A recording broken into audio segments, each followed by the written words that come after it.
Hey, what's up, y'all? Today I'm gonna show you guys if you're driving and your brakes are kind of feel like there's you just change your brakes and you feel like they're still locking while you're driving, and your brakes has excess brake dust like this. It's a simple problem, guys. I recently changed his brakes like 2 weeks ago, a week ago, and I guess there's no rush putting it back.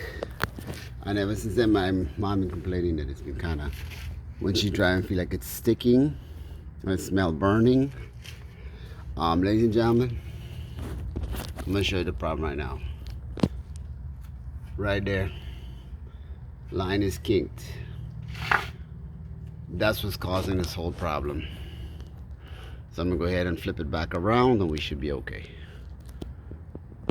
So, guys, sometimes it's some simpler than you think, and I see them here. I'm gonna go ahead and bleed it out. So, alright, guys.